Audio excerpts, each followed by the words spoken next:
Hello everyone, मैं पूजा और दोस्तों स्वागत करती हूँ आपका स्ट्रेस फ्री गार्डनिंग पे। आज मैं आपके साथ शेयर करने वाली हूँ करीब 4 ऐसे ज़रूरी काम जो हमें बारिशों के बाद अपने गार्डन में ज़रूर करने चाहिए, अपने पौधों में ज़रूर करने चाहिए।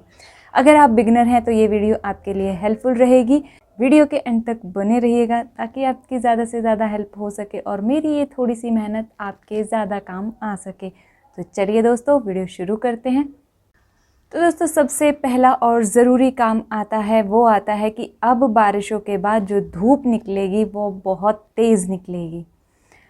जो पौधे आपके लगभग छाया में रहते थे गर्मियों के दौरान, उनको आपने अगर बाहर निकाल रखा है या फिर आपने नेट हटा रखा है कि बारिश उन पर आकर गिरे और पौधों को बेसिकली बारिश मिले, तो आप अभी भी अपने पौधों को शेड में ही रखिएगा।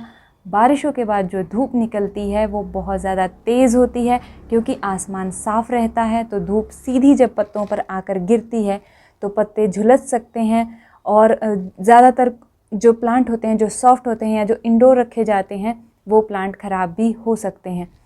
और दूसरा ये कि धूप की डायरेक्शन भी अभी चेंज होगी। बहुत से घर में एरिया ऐसे होते हैं जहाँ पहले धूप नहीं आती थी, अब अचानक से आना शुरू हो जाएगी।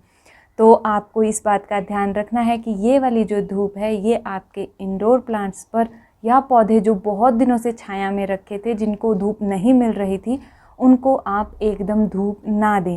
थोड़ा सा बचाएं और धीरे धीरे ही धूप में शिफ्ट कीजिएगा अगर वो धूप वाले प्लांट हैं तो।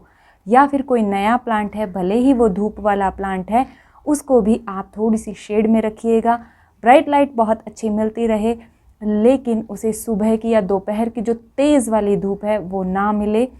अगर कोई फ्लावरिंग प्लांट है और लगता है कि उसको धूप देनी होगी, तो ऐसे प्लांट को आप 8 बजे से पहले की धूप दे सकते हैं, सुबह के 8 बजे की, या फिर जाती हुई धूप दे दीजिएगा जो कि शाम की धूप होती है, 5 से 6 बजे वाली धूप। तो ऐसे आप उन पौधों को धूप दे सकते हैं। दूसरा काम जो हमें करना है कि अब जो पौधे हैं वो बारिश का पानी लेकर बहुत ज़्यादा ग्रो हो जाते हैं, ओवर ग्रोथ हो जाती है, लटक जाते हैं। तो अब हमें प्रूनिंग करनी होगी। जिन पौधों की प्रूनिंग आप इस सीज़न में या इस समय पर कर लेते हैं वो जल्दी ही ग्रोथ स्टार्ट कर देंगे। अगर आप प्रूनिंग लेट करेंगे और विंटर साथ के साथ शुरू हो जाएंगी तो ग्रोथ प्लांट नहीं कर पाएगा। ऐसे में अगर आपने हार्ड प्रूनिंग कर दी तो प्लांट ख़राब भी हो सकता है। तो इस टाइम पर सॉफ्ट प्रूनिंग आप अपने सभी प्लांट्स की कर सकते हैं। अगर कोई हेल्दी प्लांट है और बहुत ज़्यादा ओवरग्रो हो गया है, आप शेप देना चाहते हैं, तो सही समय है अपने पौधे को शेप देने का। इसके अलावा कुछ फ्लावरिंग प्लांट होते हैं जैसे कि अपराजिता है, येलो बेल है या फिर मधुमालती है। इस तरीके के जो बेल वाले प्लांट होते हैं उनकी आप प्रूनिंग कर सकते हैं। नई नई ग्रोथ उनमें आ जाएगी और एक बार फ्लावरिंग फिर से आपके प्लांट में हो जाएगी। तो दूसरा काम आपको करना है प्रूनिंग का। जिन पौधों की आप प्रूनिंग करना चाहते हैं उनके लिए ये बिल्कुल सही समय है। नई ग्रोथ स्टार्ट हो जाएगी तो वो पौधे जो हैं वो सर्दियों में आसानी से सर्वाइव कर पाएंगे। और सर्दियाँ उनका डॉर्मेंसी का टाइम होता है। उस टाइम पे ज़्यादा बड़े प्लांट छोटे से गमले में सर्वाइव कई बार नहीं कर पाते हैं, ख़राब हो जाते हैं। इसीलिए ये सही समय है। एक्स्ट्रा ग्रोथ को काट दीजिए, नई ग्रोथ आ जाएगी, उसके बाद प्लांट भी हेल्दी रहेगा और सर्दियों में सर्वाइव भी कर पाएगा। तो अब आ जाते हैं तीसरे काम की तरफ जो कि बहुत ज़रूरी है, और वो है कि आपको इस टाइम पर यानी प्रूनिंग के बाद अपने पौधों पर इंसेक्टिसाइड का स्प्रे ज़रूर करना है और साथ में आपको फंजीसाइड का स्प्रे भी ज़रूर करना है। फंजीसाइड आप मिट्टी में ज़रूर डालिएगा, क्योंकि बारिशों का पानी अभी पौधों को बहुत अच्छे से मिला होगा। तो हो सकता है कुछ पौधे जड़ों से प्रॉब्लम क्रिएट कर दें या फंगस से इन्फेक्टेड हो जाएं, फंगस उनको घेर ले। तो फंजीसाइड का इस्तेमाल आपको करना है। आप पत्तियों पर भी कर सकते हैं और जड़ों में भी डाल सकते हैं, यानी मिट्टी में भी डाल सकते हैं। फंजीसाइड का इस्तेमाल आप करेंगे 1 लीटर पानी में 1 चम्मच घोलकर ही। अब इसी तरीके से आपको इंसेक्टिसाइड का स्प्रे भी अपने सभी पौधों पर करना है। दोनों को आप मिलाकर भी कर सकते हैं। कोशिश कीजिएगा कि 1-2 दिन का गैप अगर आप दे पाएँ तो ज़रूर दें। पहले आप मिट्टी में डालिएगा फंजीसाइड, 1-2 दिन बाद फिर आप इंसेक्टिसाइड का स्प्रे कीजिएगा। अब कई बार सवाल आता है कि इंसेक्टिसाइड कौन सा लें, कहाँ से लें। तो इंसेक्टिसाइड आपको नर्सरी से भी मिल जाएगा। आजकल बहुत सारी नर्सरीज़ हैं जो साथ में रखती हैं, वो अच्छे होते हैं। ऐसा नहीं है कि कुछ भी आपको दे देंगे। आप ज़्यादा से ज़्यादा जो एक्सपायरी होती है वो ज़रूर चेक किया कीजिए। तो इंसेक्टिसाइड का आप इस्तेमाल ज़रूर कीजिएगा। कुछ भी नहीं, अगर आप लेना चाहते तो आप सिंपली नीम ऑयल का इस्तेमाल भी कर सकते हैं। नीम ऑयल आपको केमिस्ट पर भी मिल जाएगा, आजकल बहुत से किराना स्टोर हैं जो रखते हैं तो उन पर भी मिल जाएगा, तो उसका इस्तेमाल भी कर सकते हैं। अगर आप इंसेक्टिसाइड का इस्तेमाल या पेस्टिसाइड का इस्तेमाल कर रहे हैं तो 1 लीटर पानी में 2 ml तक ही आपको मिलाना है। अगर आप नीम ऑयल का इस्तेमाल कर रहे हैं तो 1 लीटर पानी में 1 चम्मच नीम ऑयल, 1 से ज़्यादा भी ले सकते हैं अगर प्रॉब्लम है आपके प्लांट्स में, और उसमें 1 चम्मच आप लिक्विड वॉश यानी कि लिक्विड हैंड वॉश जो होता है उसको मिलाएंगे, अच्छे से शेक करेंगे और पौधों पर स्प्रे करेंगे। जब भी इंसेक्टिसाइड या पेस्टिसाइड का स्प्रे आप करते हैं तो पत्तियों के पीछे से ज़रूर किया कीजिए, क्योंकि यहीं पर आकर इंसेक्ट्स बैठते हैं या छुप जाते हैं।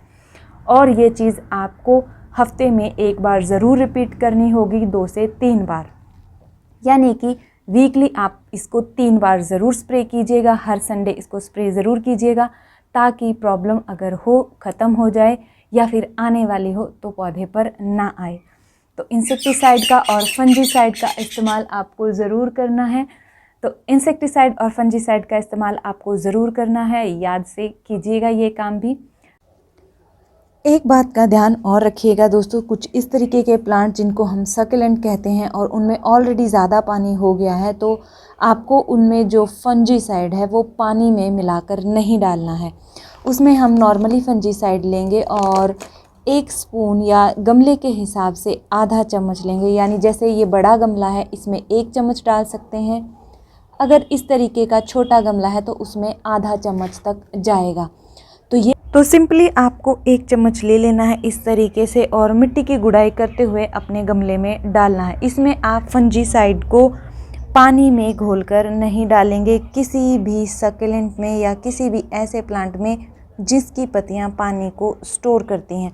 तो इस बात का आपको ज़रूर ध्यान रखना है। अब आ जाते हैं चौथे और आखिरी काम पर, जो कि वो भी आपको ज़रूर करना है।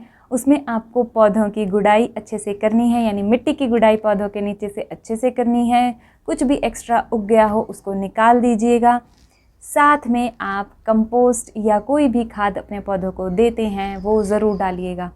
बारिशों के बाद जो खाद है वो बहुत अच्छा काम आपके पौधों पर करेगी। बारिश का पानी ज़्यादा गमलों में जाने के कारण जितना भी पोषण होता है मिट्टी में वो सारा ड्रेन आउट हो जाता है पानी के साथ। तो ये सही समय है, अभी आपको खाद ज़रूर डालनी है अपने सभी पौधों में ज़रूरत के हिसाब से। गोबर की खाद 8 इंची गमले में 1 मुट्ठी तक डालिएगा। 1 मुट्ठी भी वो खाद जो बहुत अच्छे से बनी हुई हो। अगर खाद आपको लगता है थोड़ी सी ज़्यादा स्मेल वाली है, ख़ास तौर पर गोबर की खाद, तो वो आप क्वांटिटी कम रखिएगा। जो खाद अच्छे से नहीं बनी होती वो स्ट्रॉन्ग ज़्यादा होती है, वो जड़ों को ख़राब कर सकती है। गोबर की खाद जितनी काली होगी, जिसमें कम स्मेल आती होगी, और जितनी सूखी सूखी होगी वो उतनी ही अच्छी होगी। और ऐसे ही कंपोस्ट जो भी आप लें जिसमें स्मेल होगी, समझिएगा वो अच्छे से नहीं बनी हुई है। जिसमें स्मेल कम से कम होगी वो खाद अच्छे से बनी होगी। तो इस बात का ध्यान रखते हुए आपको खाद डालनी है। अगर आप इस झंझट में पड़ना ही नहीं चाहते या इंडोर प्लांट्स रखते हैं जिनमें आप गोबर की खाद नहीं डाल सकते, उनमें आप सिंपली NPK 19-19-19 का इस्तेमाल कर सकते हैं, क्योंकि ये एक बैलेंस्ड फर्टिलाइज़र है। इसमें इतने केमिकल नहीं होते हैं जितना माना जाता है।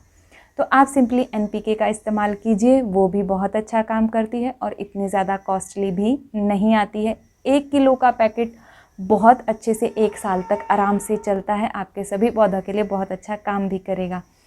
इसको आपको देना कैसे है? इसको आप देंगे 1 लीटर पानी में 1 चम्मच घोलकर अपने पौधों की पत्तियों पर स्प्रे कीजिएगा, साथ में मिट्टी में भी डालिएगा।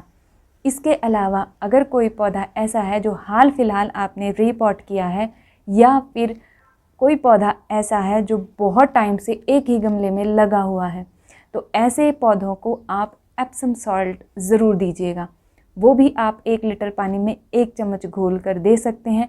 एप्सम सॉल्ट क्या करता है कि पौधे की जो जड़ें होती हैं उनको स्ट्रॉन्ग बनाता है, और जो पौधे पोषण नहीं ले पाते हैं मिट्टी से, उनको हेल्प करता है मिट्टी से पोषण लेने में। तो एप्सम सॉल्ट वैसे आप सभी प्लांट्स में डाल सकते हैं, लेकिन कोई पौधा ऐसा है हाल फिलहाल रिपॉट किया है, या फिर बहुत टाइम से एक पौधा एक ही गमले में लगा हुआ है, आप रिपॉटिंग नहीं कर पाए या किसी रीज़न से रीपॉटिंग नहीं कर सकते हैं तो उन पौधों में ये ज़रूर डालिएगा, ताकि सर्दियों में ये सारे ही पौधे हमारे गार्डन में अच्छे से बने रहें। तो दोस्तों ये सिंपल से 4 काम आपको गार्डन में अभी ज़रूर कर लेने हैं, ताकि आपके गार्डन में हरियाली हमेशा बनी रहे। इसके अलावा कुछ मुझसे छूट गया है आप कमेंट सेक्शन में पूछ सकते हैं, या कोई प्रॉब्लम आपके प्लांट्स में है वो भी पूछ सकते हैं। मिलते हैं अगले वीडियो में, तब तक के लिए अपना बहुत सारा ध्यान रखिए, खुश रहिए।